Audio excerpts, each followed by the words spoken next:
Atenção para a hora certa.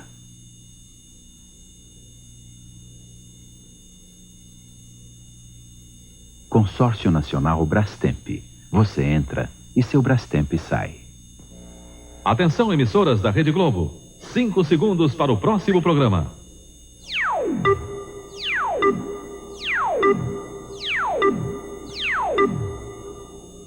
Um escândalo com a merenda escolar. 400 toneladas de leite em pó estão apodrecendo num depósito. O dinheiro público jogado fora. 50 milhões de cruzeiros são desperdiçados numa fonte que nunca foi usada. Um sequestrador é preso depois de um assalto a banco. A polícia do Rio diz que armas de guerra estão escondidas nos morros. O presidente Collor pede rigor no combate à onda de sequestros. O líder Mikhail Gorbachev diz que pode renunciar se as reformas não derem certo. Um lance de sorte na semifinal da Copa do Mundo. O goleiro defende um pênalti com o pé. A Inglaterra chora a derrota e a Alemanha consegue a vaga na finalíssima. O Jornal Nacional começa agora.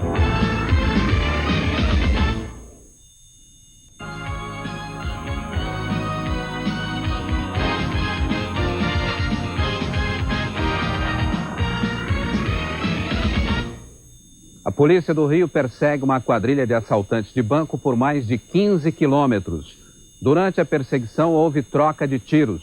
Um assaltante morreu e 2 foram presos. Um deles faz parte de uma das mais antigas quadrilhas de sequestros do Rio.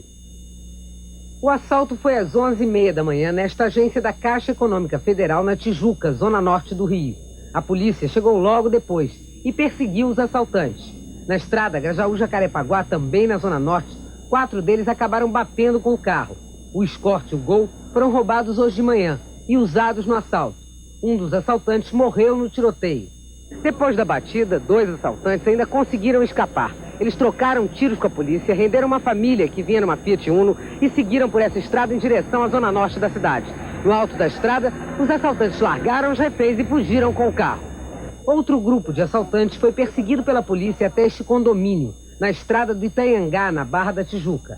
Aqui, policiais civis de 3 delegacias e militares do 18º Batalhão da PM conseguiram prender mais 2 assaltantes, Jorge da Silva Santos, o Maquique, e Ricardo Ribas Perdigão, o MacGyver.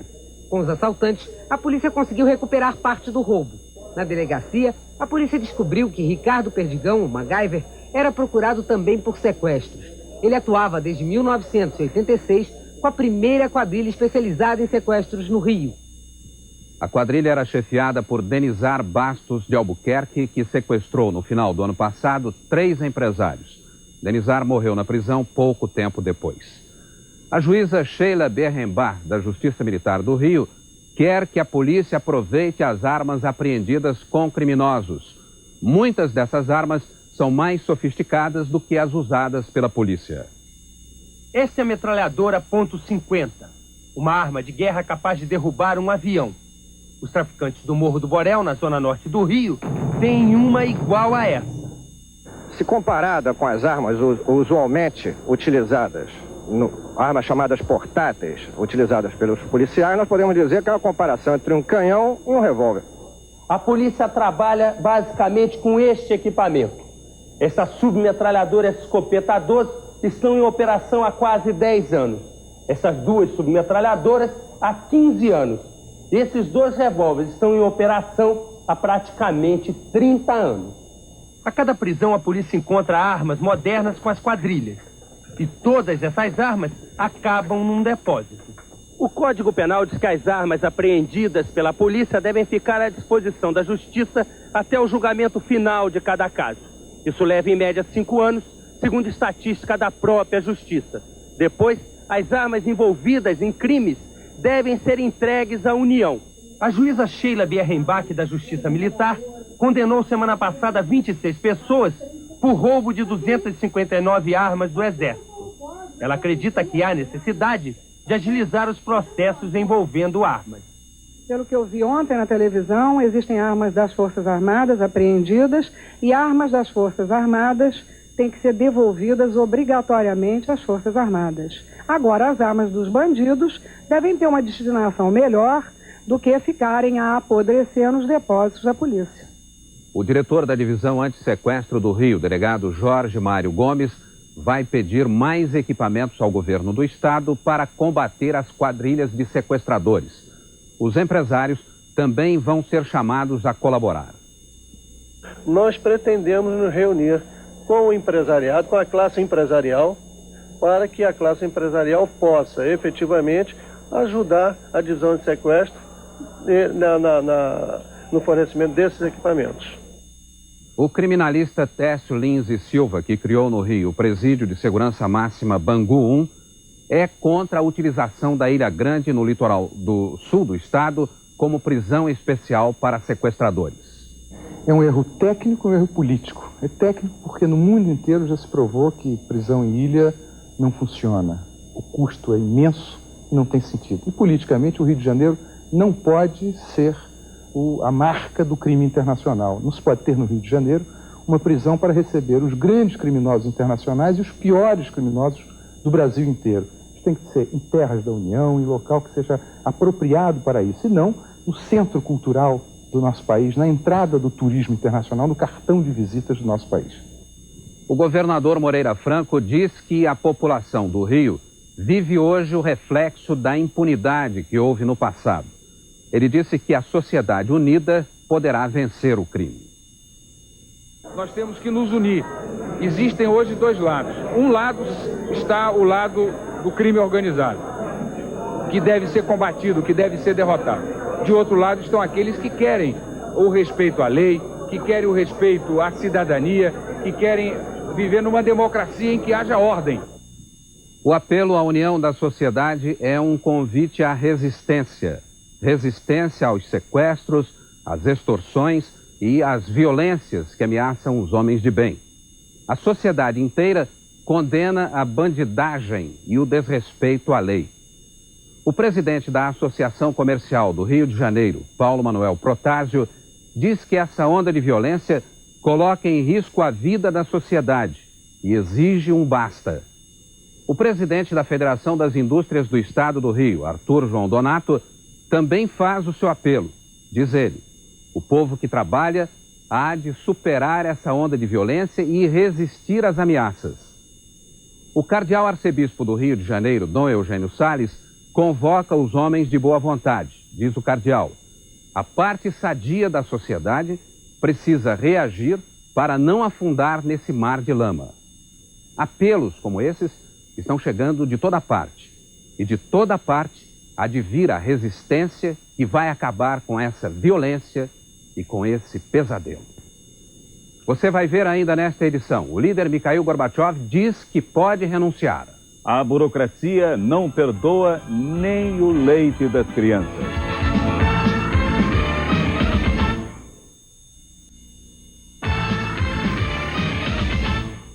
O governo libera o preço do leite em pó, frango, ovos e todos os produtos de higiene. Ao todo foram liberados 24 produtos que estavam na tabela da SUNAB.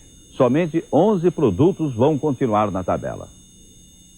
Ficam tabelados a carne de segunda, o leite tipo C, feijão preto, arroz, farinha de trigo, café, açúcar, pão, óleo de soja, margarina e massa comum.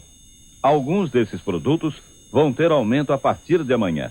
O arroz sobe 10%, o feijão 25%, o açúcar 12% e o óleo de soja 10%. A SUNAB autua uma distribuidora de açúcar por vender o produto fora do peso. Em cada embalagem de 25 quilos, faltava 1 quilo de açúcar. Cada um dos 200 fardos com 5 pacotes de açúcar comprados pelo atacadista deveria pesar 25 quilos. Numa verificação de rotina, ele descobriu que cada fardo tinha 1 quilo a menos. A Delegacia de Ordem Econômica e a SUNAB foram chamadas e a denúncia contra a empacotadora comprovada. Num exame em 6 fardos, os fiscais constataram a irregularidade em todos eles. Depois da denúncia do atacadista, os fiscais da SUNAB, com agentes da Delegacia de Ordem Econômica, vieram até aqui a empacotadora do açúcar em Contagem, verificar qual era o problema. A Minas Açúcar empacota em média 30 mil fardos por mês, distribuídos para todo o estado de Minas. O processo de empacotamento é eletrônico e, por isso, o gerente da empresa, que recebeu um auto de infração, procurou se justificar. Pode ter havido falha de equipamento, pode ter sido falha na balança do ser humano também, entendeu? Isso nós vamos apurar. A empacotadora tem 10 dias para dar explicações à Sunab. Se ficar comprovado que houve má-fé, a empresa pode pagar multa de até 9.800.000 cruzeiros. O governo soviético renuncia daqui a 2 anos se a perestroika fracassar. É o que garantiu o presidente Mikhail Gorbachev no 3º dia do Congresso do Partido Comunista sob o fogo cruzado dos conservadores. O poder de fogo dos comunistas conservadores começa a atingir cabeças coroadas em Moscou. O primeiro-ministro Nikolai Ryzhkov e o chanceler Eduard Shevardnadze, 2 aliados fiéis do presidente Gorbachev, deram a entender que poderão deixar a cúpula do partido ao final deste congresso. Continuariam, porém, nos postos de governo que ocupam atualmente. Até o próprio Gorbachev, abordado fora do salão, comentou hoje que se as reformas que ele vem adotando não mostrarem resultados nos próximos 2 anos, todo o seu governo, inclusive ele, merece cair fora. Essa retórica de fritura da liderança reflete o poder dos grupos conservadores neste congresso do partido. São comunistas ortodoxos que querem de volta o poder absoluto que tiveram no passado. É também a voz e o grito da chamada nomenclatura, a elite do partido, que durante vários anos acumulou privilégios numa sociedade supostamente sem classes, mas que está cheia de mordomias. Você vai ver ainda nesta edição. O presidente Collor fala sobre a onda de violência. Um clube japonês oferece um cheque em branco para contratar o super craque Maradona.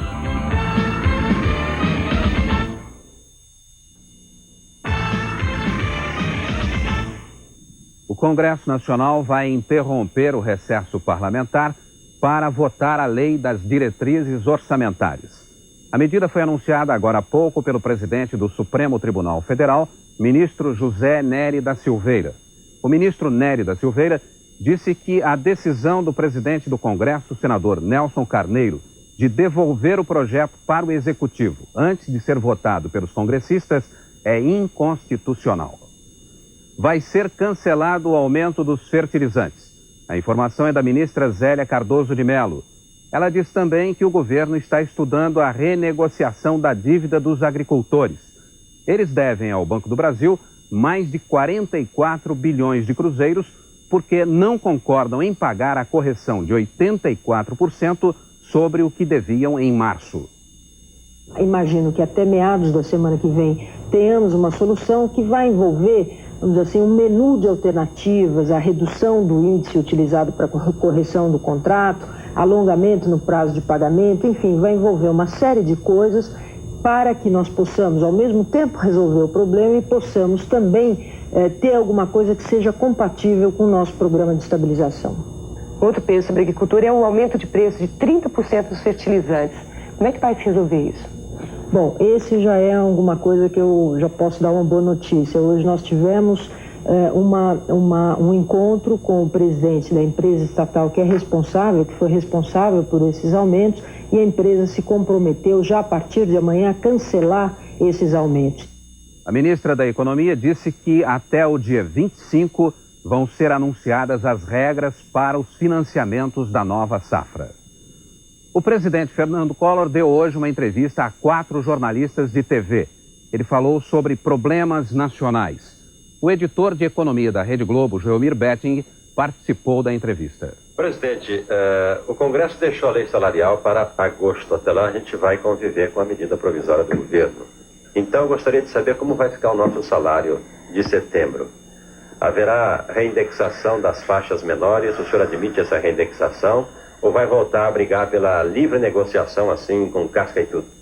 Quando voltar o Congresso a se reunir no mês de agosto, nós esperamos encontrar uma solução de consenso, né, que naturalmente seja adequada ao momento que estamos vivendo e que não fira de morte o programa econômico. Inflação. O presidente diz que ela vai cair a partir de agosto. Nós podemos prever que a partir já de agosto passados esses incômodos que fizeram com que os índices subissem a esse patamar de 10%, dentro ainda daquilo que prometi na campanha, de que a partir de agosto nós tenhamos um processo inverso, e de que a inflação caia desse patamar de 10% e que atinja níveis bem inferiores. Para isso, é que nós não estamos admitindo ceder a nenhum tipo de tentação. A tentação que nós temos sempre é de fazer a indexação. Indexa preço e salário. Mas havendo a indexação, é de uma hiperinflação que alcança os 150% antes de 30 dias. Eleições. O presidente confia na renovação política nas próximas eleições, mas diz que não vai participar da campanha. O meu afastamento das eleições não significa que eu deixe de acompanhar a cena política, não. Eu estarei sentado na primeira fila, acompanhando atentamente o desenrolar, né, de todo esse processo político-eleitoral. É fundamental que nós possamos constituir um Congresso Nacional dessas eleições ainda melhor do que o que aí está. Sequestros. O presidente rejeita a pena de morte, mas quer medidas duras contra o crime organizado. Eu compartilho da ideia de que esse índice de criminalidade, que é realmente preocupante, de que essa escalada de sequestros, que é atemorizante, que isso deve ser combatido de uma maneira eficaz, por uma polícia bem aparelhada, por uma polícia que esteja apta a prevenir e não a remediar. Não, se tivesse a pena de morte, isso não aconteceria, isso é engano. Que a pena de morte não significa o fim desses crimes. O futuro do plano. A nova estratégia para virar o jogo da economia. Presidente, o Brasil adotou a retranca no futebol para ganhar a Copa e a recessão na economia para acabar com a inflação. Acontece que o brasileiro só sabe jogar no ataque, nos gramados e nos negócios. A retranca na Copa foi um suicídio. A recessão na economia poderá ser um suicídio do próprio plano. O negócio não é deixar o time jogar e o mercado passar? Sem dúvida, esse é o nosso grande objetivo, não é? Esse é o nosso grande objetivo. E nós temos sinalizado, nós temos dado sinais claros de que é por aí que nós vamos caminhar. Ontem mesmo nós fizemos uma liberação de uma série de preços, né, de automóveis, de cimento, enfim, mantivemos ainda controlado alguns preços, cesta básica, remédios e assim por diante. E fazer o que está acontecendo agora, por exemplo, em relação ao álcool, ao diesel e à gasolina, quando eu vi pelo noticiário do Jornal Nacional aquele episódio de um senhor vendendo gasolina um cruzeiro mais barato e recebeu depois um telex de um funcionário do governo que realmente dentro da burocracia ele estava agindo corretamente, porque havia uma lei, mas simplesmente o dono do posto não podia vender gasolina mais barato.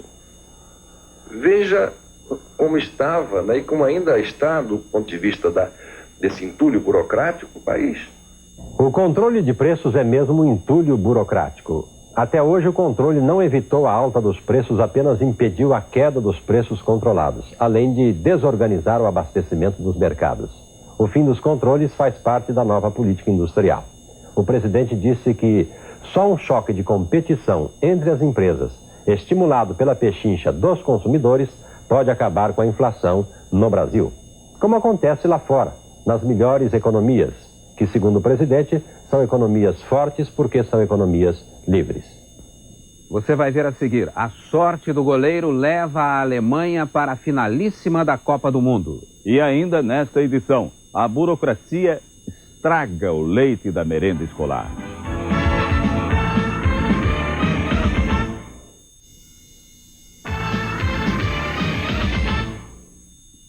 O futebol do Japão está disposto a pagar qualquer preço pela arte de Maradona.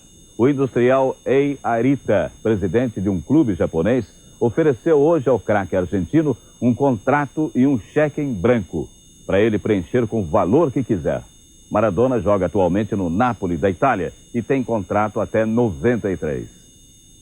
Os argentinos tomam as ruas de Buenos Aires para comemorar a classificação para a final da Copa do Mundo. Mas o que era festa se transformou em muita violência.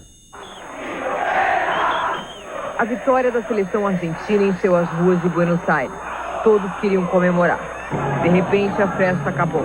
Alguns torcedores mais exaltados começaram a quebrar e saquear as lojas. As avenidas 9 de Julho e Corrientes se transformaram num campo de batalha. A polícia usou japos d'água e gás lacrimogêneo para dispersar a manifestação. 200 pessoas foram presas e 50 estão feridas. Hoje de manhã, as marcas da depredação ainda eram visíveis. Os argentinos estão envergonhados. Essa senhora disse que não se pode ter uma alegria tão grande enquanto um grupo faz tão mal ao país. A violência preocupa, mas não tira a alegria e a esperança dos argentinos de serem tricampeões. Nessa casa, no bairro de Olivos, mora um argentino que mais do que qualquer outro gostaria de estar em Roma domingo disputando a final. É Nery Pumpido, o goleiro que no segundo jogo da seleção na Copa quebrou a perna e teve que voltar para casa. O goleiro titular da seleção achou que o time fez a melhor partida da Copa ontem e espera que na final a seleção jogue no mesmo nível. Quanto ao adversário, para Pumpido é indiferente. Depois de ganhar do Brasil e da Itália, a Argentina tem capacidade para ganhar de qualquer time. A Alemanha Ocidental vai ser o adversário da Argentina na final da Copa do Mundo. Os alemães eliminaram os ingleses na semifinal de hoje em Turim. Foram 120 minutos de futebol e decisão nos pênaltis. Aos 48 segundos de jogo, Gascoigne aproveita um rebote e chuta de longe para a boa defesa de Hübner. Falta na direita para a Inglaterra. No rebote, outra vez, Gascoigne manda a pomba. Hübner defende. Agora é a Alemanha. Cobrança ensaiada de falta. Augenthaler chuta e Shilton faz grande defesa.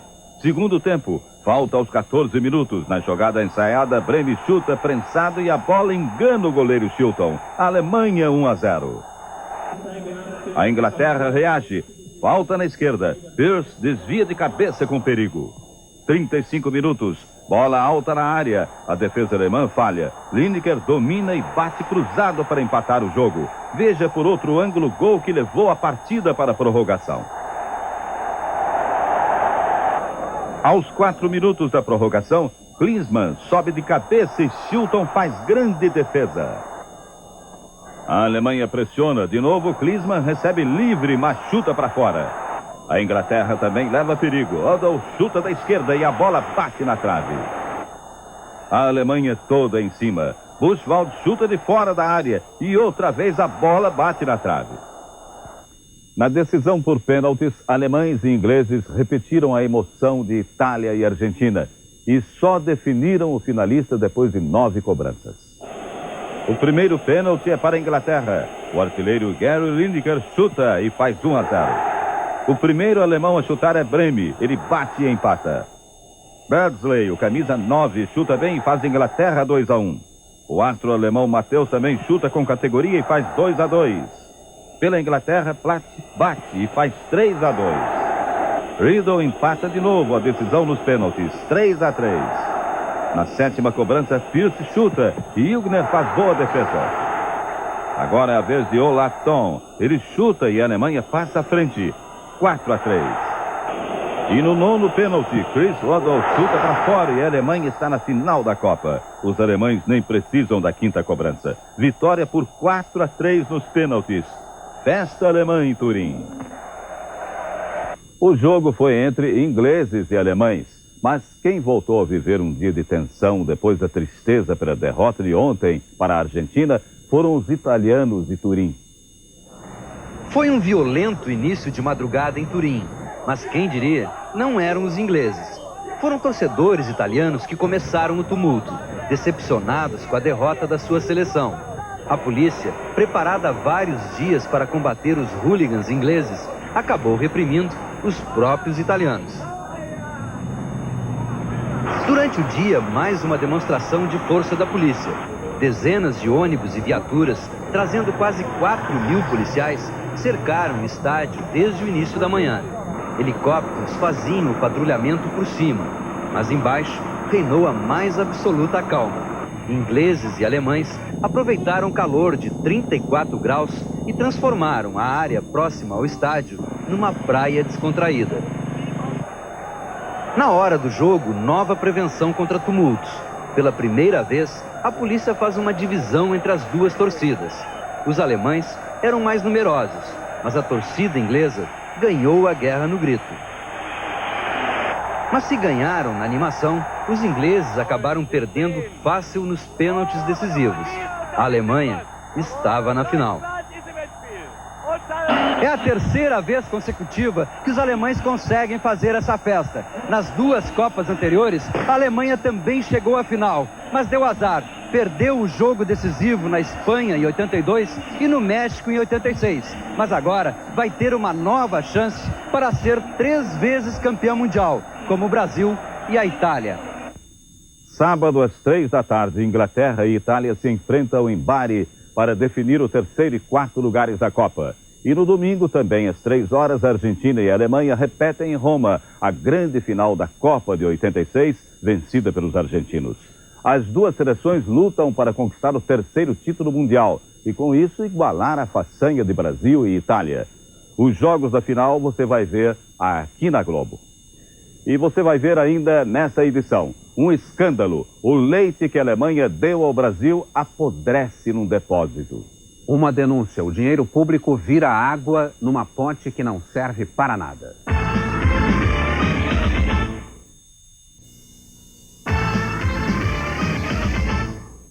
O ministro da Agricultura denuncia os erros e a incapacidade do INCRA para fazer a reforma agrária. O ministro quer mudar a forma de assentar os agricultores sem terra. Na sede do INCRA, em Brasília, é fácil comprovar a principal denúncia do ministro. 75% dos funcionários do instituto encarregado de fazer a reforma agrária no país têm funções burocráticas. Enquanto sobra gente nos escritórios, faltam técnicos no campo. A maior parte dos colonos assentados nos últimos anos foi abandonada pelo INCRA. É o caso do projeto Barro Amarelo, que fica em Abadiânia, estado de Goiás. Este projeto é um exemplo do que não se deve fazer na reforma agrária. 34 famílias foram assentadas neste lugar há cerca de um ano. Praticamente foram jogadas aqui, sem qualquer assistência técnica e em lotes que são inviáveis para uma agricultura comercial. O barraco do colono Ambrósio de Andrade é o retrato da pobreza em que ele vive. Ambrósio é o terceiro dono deste lote desde que ele foi desapropriado. Antes dele, 2 outros lavradores desistiram de tirar qualquer produção daqui. Não temos condições de comprar quase nada, né? Adubo, calcário, semente, né? Você está preparando essa terra aqui na mão mesmo? Na mão, manualmente, sozinho. Os vizinhos de Ambrósio vivem dramas parecidos. Nenhum deles tem qualquer máquina, nem podem sonhar com um trator. A terra em que foram assentados é tão pobre como eles. 35 hectares para esse tipo de solo fraco, exige muita tecnologia, que não é o caso desse tipo de projeto. Eu posso citar alguns exemplos que outras empresas de colonização, mesmo do próprio governo, que exigem glebas mínimas de 250 a 400 hectares para viabilizar o colono nessa gleba. A reforma agrária tem que ser rentável. Essa mentalidade que apenas se doar terra, isso aí está resolvido o problema, de modo algum. Nosso projeto de reforma agrária é um projeto de formação de proprietários rurais. Essa é a meta do governo Collor. Um exemplo de desperdício do dinheiro público. Na estrada que liga o estado do Rio a Minas Gerais, existe uma ponte que nunca foi usada. Ela custou cerca de 50 milhões de cruzeiros e está abandonada há mais de 10 anos. Esta ponte sobre o rio Piabanha, em Petrópolis, a 100 quilômetros do rio, foi construída no final da década de 70 e as marcas do tempo mostram que até hoje não teve utilidade.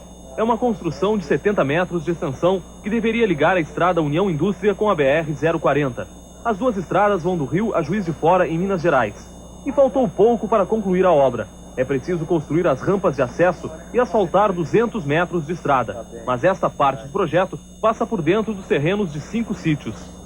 Em 1977, o governo federal tentou desapropriar os sítios dessa região. Os donos não concordaram com o preço que o governo queria pagar pelos terrenos e entraram com processos na Justiça Federal. O DNR começou a obra mesmo sem uma decisão da Justiça. A ponte ficou pronta no começo de 78, mas nesses 12 anos, nenhum carro passou por aqui. a obra dificilmente vai ser concluída. O DNR não tem verba e a ponte já não é considerada tão necessária. Financeiramente, a obra não faz parte da programação do DNR para novembro. No momento, poderia-se considerar ela não muito prioritária. Produtores gaúchos fecham a estrada 392 entre Pelotas e Rio Grande. Eles protestam contra o estado da rodovia, uma das mais importantes para a economia do Rio Grande do Sul. O protesto durou mais de 1 hora e provocou um engarrafamento de 10 quilômetros. Nenhum veículo conseguiu furar o bloqueio dos produtores, que reclamam dos buracos e da falta de conservação da estrada. Pela BR-392, passam 70% de toda a produção de grãos do Rio Grande do Sul. Em Santa Catarina, o prefeito da cidade de Curitibanos consegue recuperar um trecho de uma estrada federal por menos da metade do custo que o DNR teria com a obra.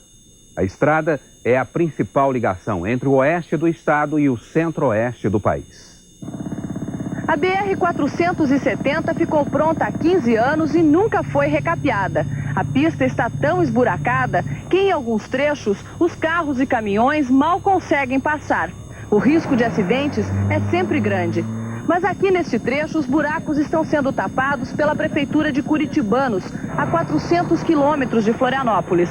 A Prefeitura resolveu recuperar a parte da rodovia que passa pelo município. Nesta operação tapa-buracos, a Prefeitura de Curitibanos está usando equipamentos e funcionários do próprio município. Com isso, a recuperação de 80 quilômetros de asfalto vai custar 1 milhão de cruzeiros, apenas 1/3 do que custaria a mesma obra se fosse executada pelo DNR.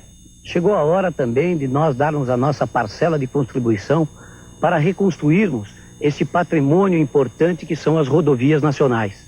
10 prefeituras de Santa Catarina vão seguir o exemplo do prefeito de Curitibanos. Eles vão recuperar, no total, 400 quilômetros desta estrada federal. 392 toneladas de leite em pó da merenda escolar, no valor de mais de 50 milhões de cruzeiros, estão se estragando no Porto de Manaus. A burocracia do serviço público atrasa a distribuição do leite. As 392 toneladas de leite em pó desnatado estão estocadas no Porto de Manaus desde o dia 8 de fevereiro. De acordo com este laudo da Inspetoria de Saúde de Portos, Aeroportos e Fronteiras do Amazonas, do Ministério da Saúde, 7 mil sacos de leite já estão imprestáveis para o consumo humano. É o que consta neste relatório do Ministério da Saúde. Isso significa quase a metade de todo o estoque de mercadoria que se encontra aqui no Porto de Manaus. O leite foi doado pelo Programa Mundial de Alimentos e veio da Alemanha para ser distribuído com as crianças do Amazonas, Acre, Rondônia e Roraima no programa da merenda escolar. Só no estado do Amazonas são 160 mil crianças que dependem do leite da merenda escolar.